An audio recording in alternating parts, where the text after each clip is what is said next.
What about learning at home? Well, I think it's an important question because there was a time for me that I was learning at home. And I spent hundreds of dollars. Well, I lived abroad at that time in the US and Canada, so I bought books that I thought would help me to develop my artistic skills, the drawing, the painting, and all of that. So I spent a lot of money uh, trying to help myself to learn what I wanted to learn.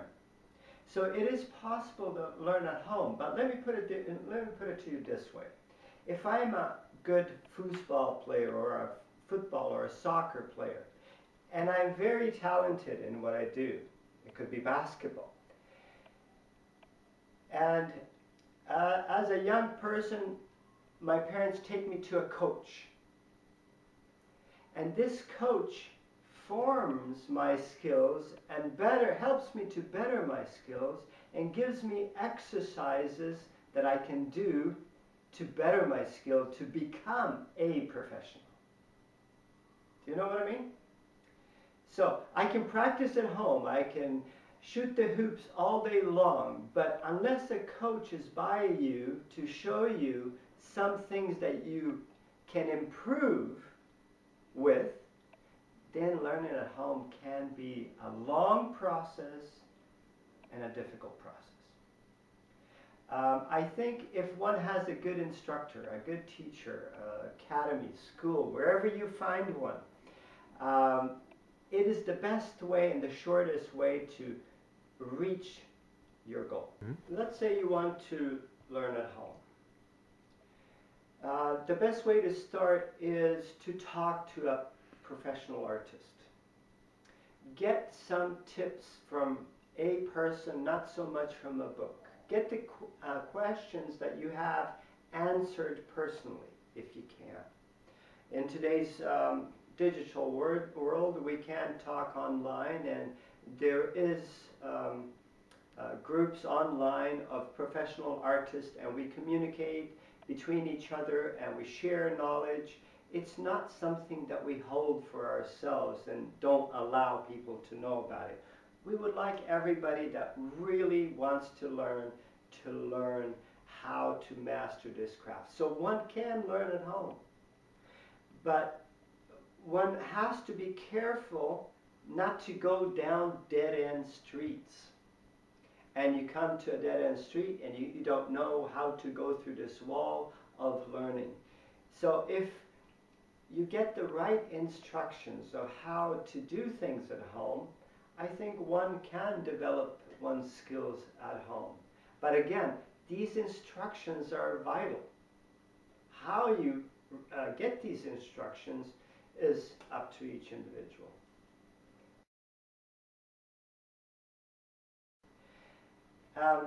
The Angel Academy. Like I said earlier, it was an experience that I will never forget. First of all, Florence, who wouldn't want to go to Florence and study Florence, Italy, and spend 4 years there. I didn't finish the full 4-year program. Money was always the problem for artists and things like that. So what I did, I gathered all the money that I had and I invested it in my education, and I saw myself, this is what I wanted to do, and then I just went for it. The experience there was, how do I put it? You have individuals from, I think the youngest student at the time was 17, and the oldest, we celebrated his birthday. He was a professional artist from Australia. I think he was 86, yeah? And he celebrated his birthday there, so he came for 3 months. So you have a wide range of individuals that studied at Angel. Another thing was you have a wide range of people from all over the world.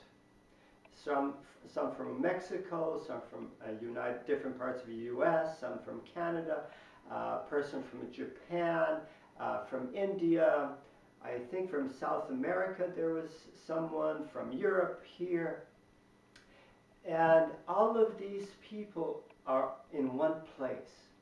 And you share, it's like a family there. It's a personal one-to-one and a group situation, meaning we're all there for the same reason, to experience the art of learning art, experience the art in the museums, and the interesting part about this reminds me when every day you have 3 hours to work on your projects, and you have 3 hours to work from a live model. Okay, so the model sits for 23 minutes, or stands, or whatever the pose is. And then the model takes a break for 7 minutes. For the 23 minutes, you can hardly hear a pin drop. Here and there you hear a comment in a cast room or in a still life room or something like that, or the instructor going around and giving comments to the drawing and things like that. When the break comes on, 23 minutes into the pose, the 7-minute break, then we walk around and we talk and have a drink and have a bite of a sandwich. I usually would sharpen my pencil or sharpen the charcoal or something like that. When the 7 minutes is up, dead silence. Dead silence. Everybody's so focused, so into what they're doing.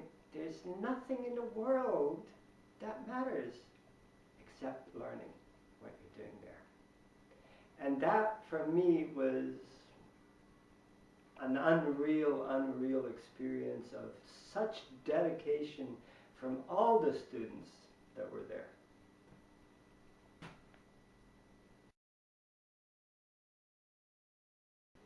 What happens after the academy? What I received at the academy was the tools that are really needed. So the things that I learned there were just the basics of how things are done. Okay? I put into practice. It's practical learning at the academy. It's practical learning here with my students as well. And so even now today, each painting or each drawing is a learning experience for me. Each painting and each drawing brings to me personally excitement, because each face that I do is a different person, different challenges, different color setups, different colors if you like, in certain cases. If it's a drawing, again, different types of pose. But the principles that I use are the principles that I received while studying. And that's why my drawings look as they do today. For some, it is too perfect. For others, for me, I still can find mistakes in my drawings. And every single drawing or every single painting that I do, I'm very critical, and there comes to a point where I have to say stop, but I still see ways or things that one can do to make it better or make it perfect. I love Impressionism and what the Impressionist movement has done, and so a lot of their work that I see today that we have in museums, I enjoy it very much. One of my favorite is John Singer's Sargent, and well, I see him as an representational artist more so than an impressionistic artist. But that's the style that I kind of tend to lean to. So it's a continuous study as far as learning goes.